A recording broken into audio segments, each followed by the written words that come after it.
SR Kashyap ಅವರ ಸ್ಮಾರಕ ಪ್ರತಿಷ್ಠಾನ ಇಳಕಲ್ ಈ ಒಂದು ಸಂಸ್ಥೆಯ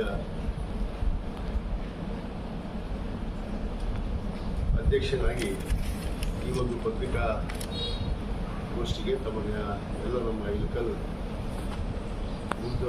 ಮಾಧ್ಯಮ ಹಾಗೂ ದೃಶ್ಯ ಮಾಧ್ಯಮದ ಎಲ್ಲ ವರದಿಗಾರರಿಗೆ ಹೆಚ್ಚಿನ ಒಂದು ಬೆಳಕನ್ನು ಚೆಲ್ಲುವಂಥ ಕೆಲಸ ಮತ್ತು ಈ ಮಾಧ್ಯಮದ ಮುಖಾಂತರ ನಾವೆಲ್ಲರೂ ಕೂಡ ನಾನು ಮತ್ತೊಮ್ಮೆ ನಮ್ಮ ಮತಕ್ಷೇತ್ರದ ಕಾಶ್ಯಪ್ನವರ ಬಂಧುವರ್ಗ ಮತ್ತು ಅಭಿಮಾನಿಗಳಿಗೆ ನಮ್ಮ ಪಕ್ಷದ ಎಲ್ಲ ಕಿರಿಯ ಮುಖಂಡರಿಗೆ ತಾಯಂದಿರಿಗೆ ಯುವಕರಿಗೆ ಎಲ್ಲರಿಗೂ ಕೂಡ ವಿನಂತಿ ಮಾಡ್ಕೊಳ್ತೇವೆ. ತಾವೆಲ್ಲರೂ ಕೂಡ ಈ ಕಾರ್ಯಕ್ರಮದಲ್ಲಿ ಭಾಗವಹಿಸಿ ಎರಡೂ ಕಾರ್ಯಕ್ರಮ 2ನೇ ತಾರೀಕು ಮತ್ತು 3ನೇ ತಾರೀಕಿನಂದು ಕಾರ್ಯಕ್ರಮದಲ್ಲಿ ಭಾಗವಹಿಸಿ ಕಾರ್ಯಕ್ರಮವನ್ನು ಯಶಸ್ವಿಗೊಳಿಸಬೇಕು ಅಂತೇಳಿ ತಮ್ಮನ್ನೆಲ್ಲರಿಗೂ ನಾವು ವಿನಂತಿ ಮಾಡ್ತೀವಿ. ಧನ್ಯವಾದ.